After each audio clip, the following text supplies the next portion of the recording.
네, 격조한판. 자, 오늘 이제 원래 자리로 돌아가서 한 분씩 뵙습니다. 더불어민주당 김종민 의원께서 함께해 주셨어요. 어서 오십시오, 의원님. 안녕하세요. 예, 예, 선거 치르시느라 고생하셨습니다. 예, 고생을 했습니다. 예, 아이고 이제 0.73% 예, 초박빙 대선으로 끝이 났는데, 자, 이번 대선 그래도 의원님 개인으로도 한번 정리해 보셨을 것 같은데 어떻게 판단하셨는지? 뭐 지금 이제 선거 끝난 지 일주일밖에 안 돼서 예. 이제 이게 선거 평가를 냉정하게 하기가 조금 그래요. 왜냐하면 특히 우리 민주당을 찍었던 많은 분들은 얼마나 아쉽겠습니까? 예. 그래서 이게 뭐 누가 잘했다 잘못했다 이런 얘기를 구구절절히 한다는 게 아직 때는 아닌 것 같은데, 하여간 저는 이번 선거의 승자는 없다. 그래서 이게 제일 중요하다고 봅니다.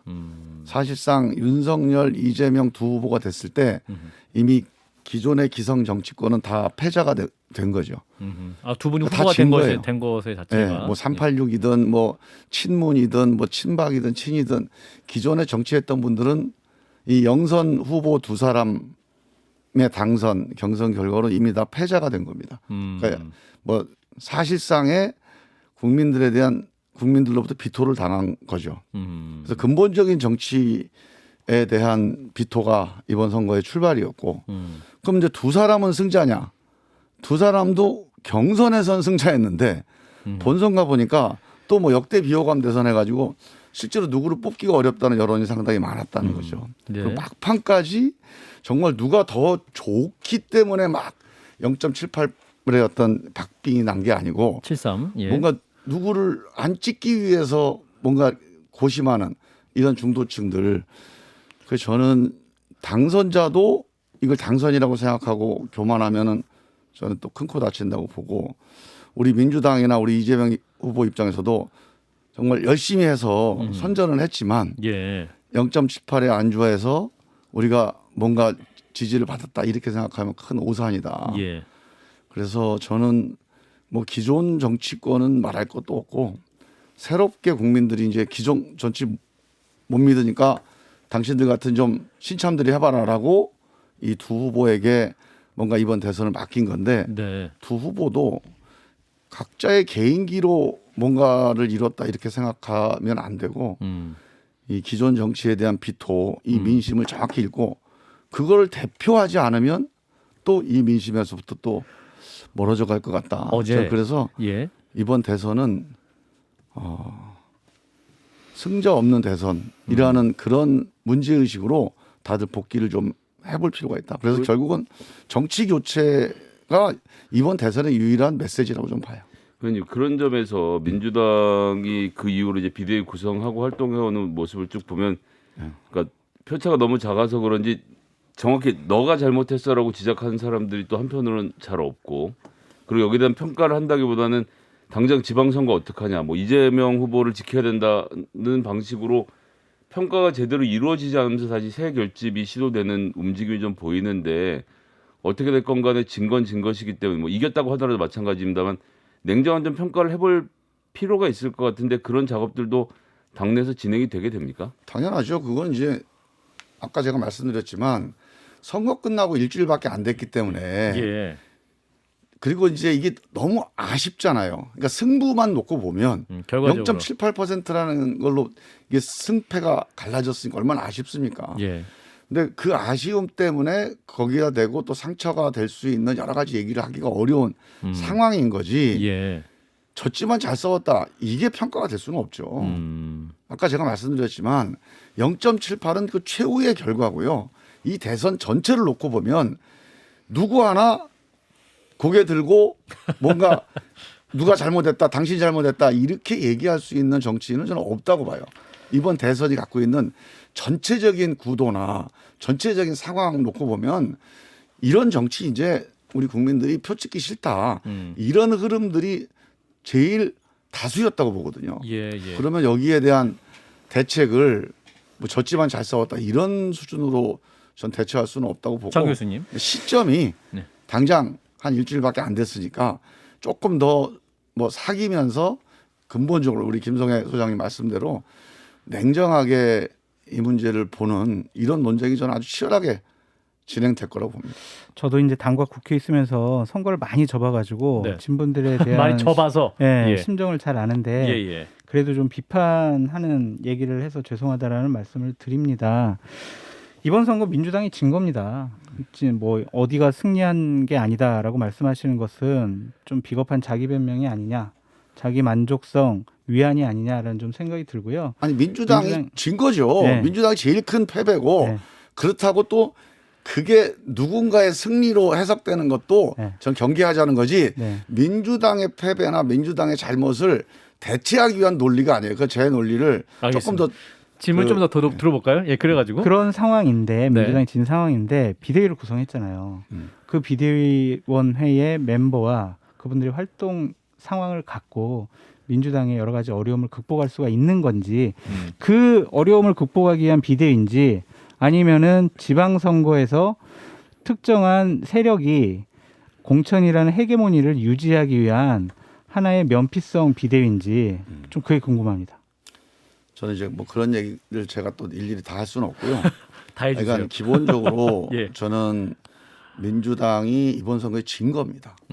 그리고 민주당이 진 게 이재명 후보만 진 게 아니고 예. 우리 문재인 정부도 정말 큰 책임이 있는 거고 사실은 민주당을 가지고 민주주의 하겠다 그리고 또 문재인 정부 뭐 우리 저 새로운 대한민국 만들겠다 촛불 정권 만들겠다고 했던 우리 민주당 정치 전체가 심판을 받은 거예요.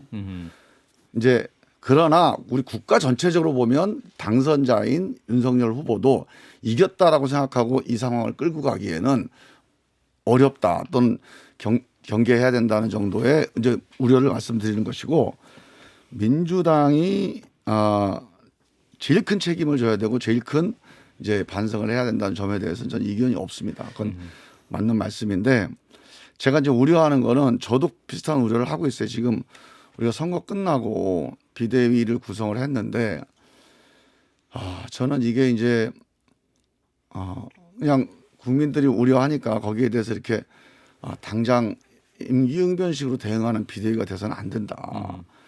근본적으로 반성의 당사자들을 빼고 뭐 다른 사람들이 뭐 비대위를 만들어 가지고서 반성하는 듯이 말하고 한다고 되질 않아요.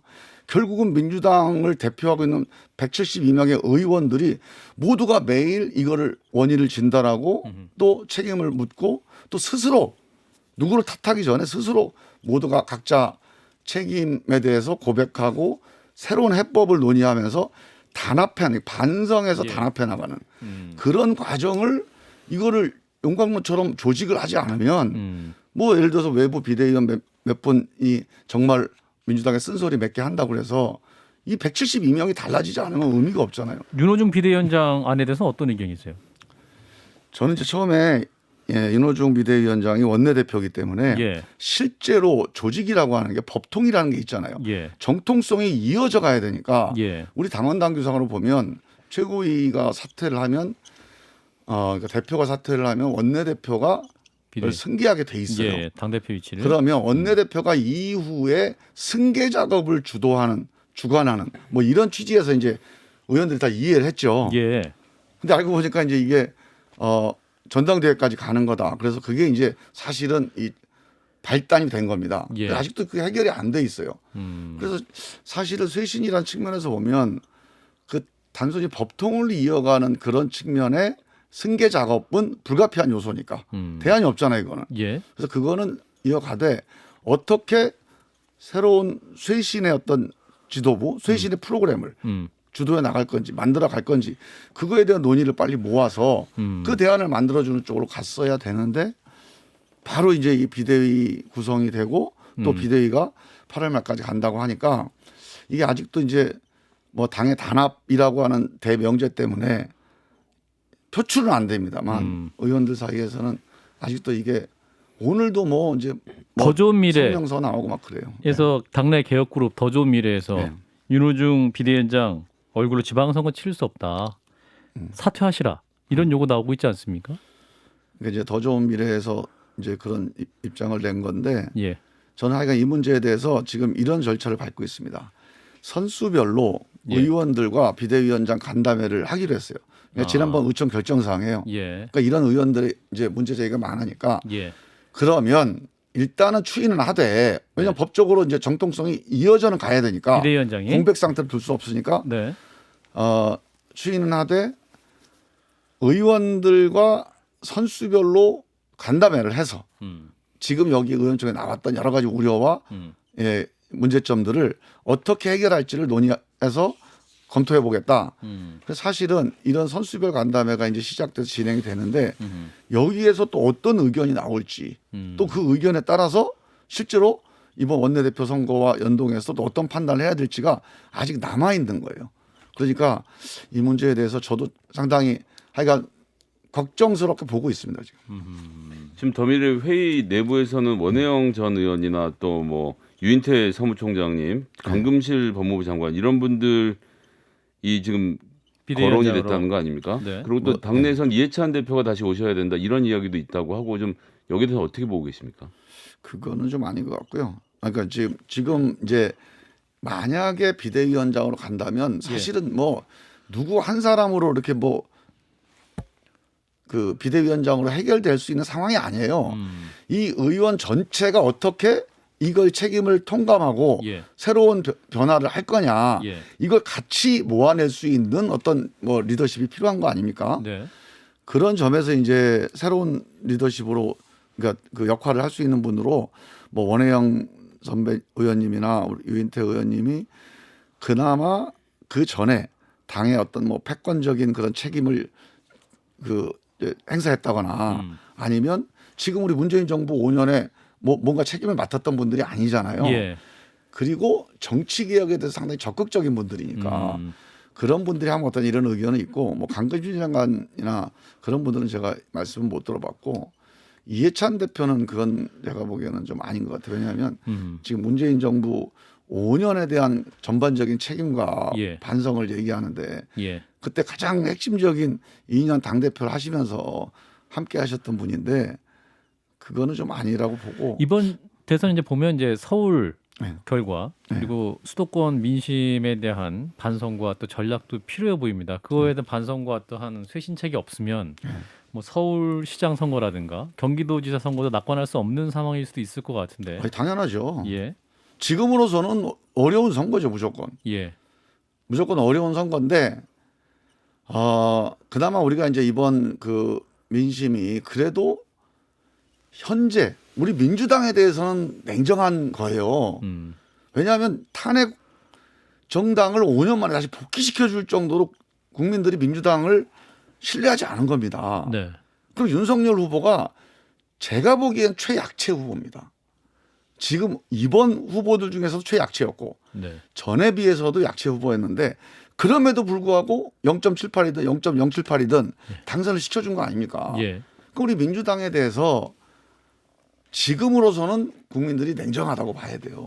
차갑다고 봐야 됩니다. 네. 그래서 뭔가 변화를 하지 않으면 지방선거 어려운 거죠. 그래서 저는 특히 뭐 영남, 호남 이렇게 지역별로 약간 어떻게 뭐 특수성이 있는 지역은 모르겠지만 예. 서울, 경기, 충청권은 이 체제에 대해서 근본적인 변화가 없이는 아마 더 어려워질 거다. 저는 그렇게 봅니다. 그러면은 경기도 같은 경우에는요. 지금 현재 당 소속이 아닌 김동연 전 후보 같은 새로운 경우에 물결.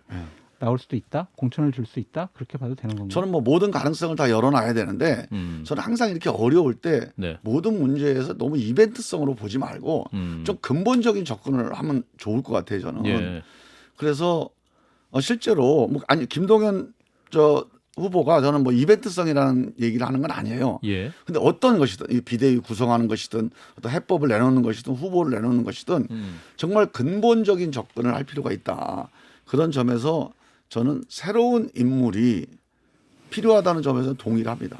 왜냐하면 지금 이번 과정에서 민주당이 물론 뭐 저는 물갈이라든가 뭐 인물 교체 무슨 이런 것들 사람의 교체가 전부라고 생각은 안 해요. 그러나 사람 문제에 대해서 저는 민주당이 뭔가 같이 가지 않으면 이번 지방선거에서 우리 시간이 짧아요. 우리가 뭐 정치개혁, 정치교체 약속한 걸 다 하고 선거를 할 수 있으면 사람 교체 좀 덜 해도 쟤네들이 저 시스템을 바꾸는구나.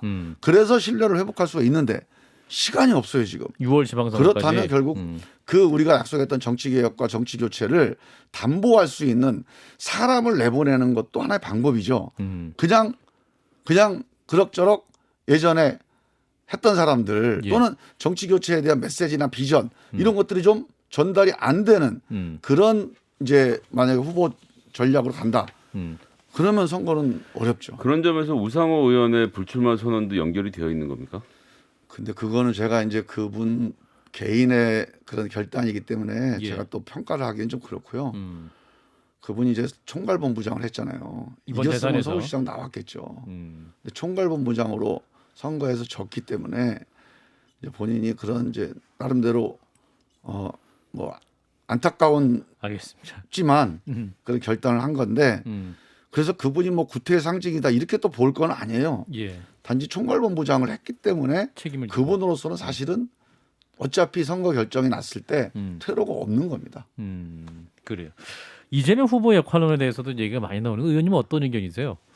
저는 이제 제가 이번에 이재명 후보와 정치 교체 사실 정치 교체는 제가 우리 당에서 오래전부터 말씀하셨죠. 이제 주장을 많이 했던 내용들인데 제가 이번에 깜짝 놀란 게 제가 이제 정치 교체에 대해서 노무현 대통령 때부터 정말 수건이거든요. 예. 그 대통령 권력 내려놓고 국회 권력 내려놓고 둘이 협력하자. 이게 핵심이에요. 그래서 제왕적 대통령, 그다음에 기득권 국회 이 두 가지 다 바꾸자. 그리고 둘이 협력해야지 대한민국 끌고 갈 수 있지 않냐. 이 문제에 대해서 거의 모든 제안을 다 받았어요. 이재명 후보가. 네. 물론 이제 사람에 따라서는 선거 급하니까 막판에 뭐 진정성이 없지 이럴 수도 있는데 대한민국 우리 정치사에서 어느 한 정당이 이런 정도의 정치 교체 안을 당론으로 채택한 건 처음입니다. 그래서 저는 그 어떤 새로운 어떤 계기 이런 거를 만들어냈다는 점에서 저는 뭐 개인적으로 이재명 후보나 송영길 대표에 대해 불만도 많고 또 좀 뭔가 좀 아쉬움도 많지만 네. 그 부분에 대해서는 상당히 저는 평가를 하고 의미가 있다고 보고요. 예. 그러나 제가 걱정스러운 거는 선거가 딱 끝났는데 예. 다시 이재명 후보가 뭔가를 끌고 간다.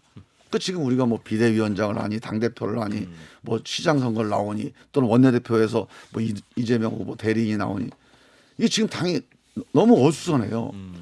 오히려 이거를 이재명 후보를 이재명 후보 본인은 모르겠어요. 뭐 자기가 이제 오롯이 자기가 책임을 지겠다. 어떤 뜻인지. 그리고 약간 물러서 있는데 그 주변에 있는 분들 너무 이재명 후보를 이렇게 동원하려고 그래요. 예, 예. 나는 이게 이재명 후보의 마이너스라고 봅니다. 그렇군요. 왜냐하면 벌써 당에서 저같이 이재명 다시 봤네. 저 사람 정말 뭔가 변화 가능성이 있는 이렇게 봤던 분들도 역시 이재명이라는 사람이 뭔가 이렇게 독선적인 거 아니야? 또는 뭔가 독주하는 거 아니야? 이런 느낌으로 또 문제가 되잖아요. 예, 그래서 저는 이건 이재명 후보에게 마이너스라고 봅니다. 그래서 알겠습니다. 제가 지금, 민주당을 평론하면서 많이 비판했던 게 그냥 약속만 하고 약속을 지키지 않는다라는 네. 거거든요. 그러니까 이번에 대선 과정 중에서 여러 가지 정치 개혁안을 당론으로 채택을 했지만 그것이 법제화하는 과정이 필요할 것 같고요. 윤미향 의원이라든지 이상질 의원 같은 경우에 제명을 하겠다고 대표께서 약속을 하셨는데 조치가 취해지지 않고 있어요. 지방선거 이전에 이러한 것들이 조치가 진행될까요? 저는 이제 그 제명 문제는 그 두 분은 민주당 분이고 또 한 분은 국민의힘 분이에요. 네. 그래서 제 그 속내는 모르겠습니다. 근데 여야의 지도부들 간에 그 서로 남을 이제 좀 기대서 이게 의사결정을 안 하는 뭐 이런 게 있는 건지 모르겠습니다. 그러니까 그런 의심이 좀 들긴 하는데 그런 식으로 하면 안 된다. 선제적으로 그런 민주당에서 하실 그런 수 점에서 있잖아요. 좀 고민이 되는 거고요. 네. 그다음에 이제 이 제도화 시키는 문제는 저는 뭐 전적으로 공감하고 저는 아까 제가 처음에 승자가 없다고 했던 얘기는 바로 예. 이 얘기입니다. 누가 승자라고 생각하지 말고 이 정치 안 바꾸면 우리는 다 진 거다. 이 각오로 저는 그래서 윤석열 당선자도 마찬가지고 우리도 마찬가지고 우리 졌다고 해서 의기소침할 게 아니라 우리 이런 새로운 비전에 대한 약속이 우리한테 또 새로운 발판이 되는 거잖아요. 이거를 하겠다고 정말로 강력하게 저는 정치개혁 드라이브를 걸면 저는 비록 대선에서 졌지만 조만간에 알겠습니다. 국민 신뢰가 다시 회복될 수 있다. 그리고 오히려 윤석열 당선자는 국민의힘이 이걸 피해서 도망다니잖아요. 그러면 저는 1년 안에 음. 뭐 레임덕이라고까지 뭐하지만 하여간 전국에서 신뢰를 많이 잃어버릴 수 있다. 그 얘기 나오신 김에 이제 윤석열 당선자 그리고 최근 이제 인수위 이제 꾸린 지 얼마 안 됐습니다만 이제 인선 작업도 이제 마무리하고 있는데 나오는 얘기들 보시고 이제 지금까지 어떻게 평가하시는지 의원님 말씀 주실까요? 뭐 일주일밖에 안 됐으니까 뭐 문제다 걱정이다 이런 얘기를 하긴 좀 그런데 예. 제가 이제 윤석열 당선자나 그 주변 분들 때문이 아니라 지금까지 일주일 하는 걸 보면 그 동안에 밟아왔던 전철에서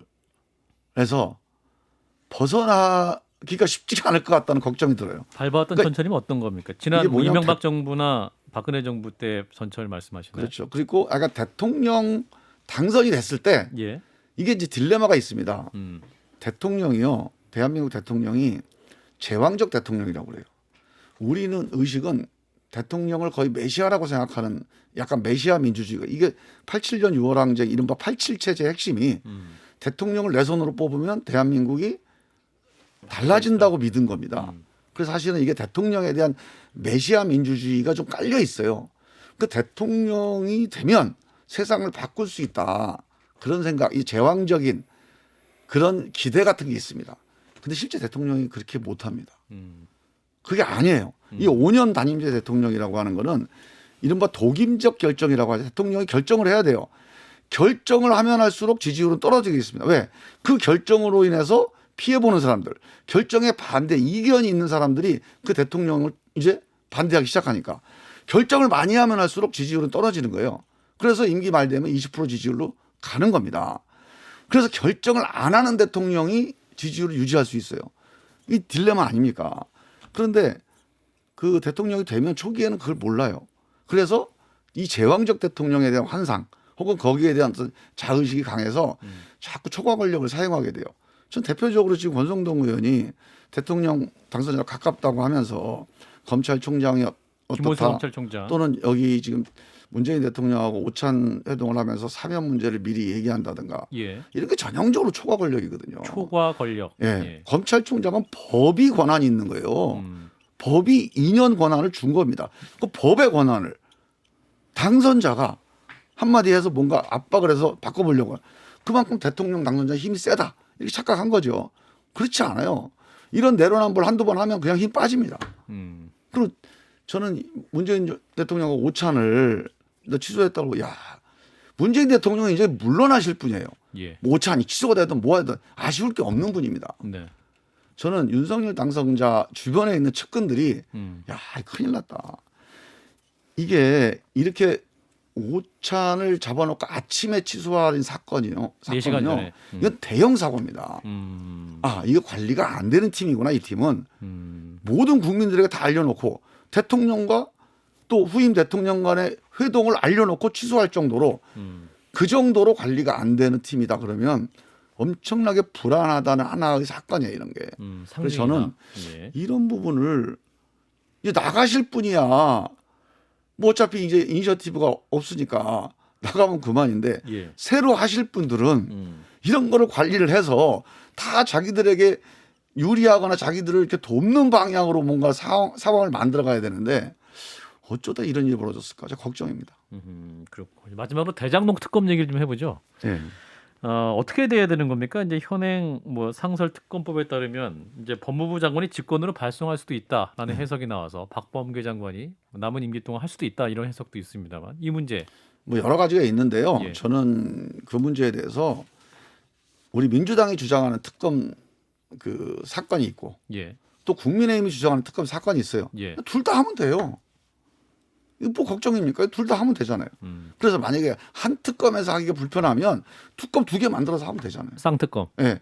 이게 지금 우리 후보도 그렇고 윤석열 당선자도 후보 시절에 그렇고 한 10번 이상을 국민들한테 약속한 거 아닙니까? 특검하자. 근데 이거를 이렇게 정치권에서 약간 핑퐁 게임 하듯이 안 해버린다.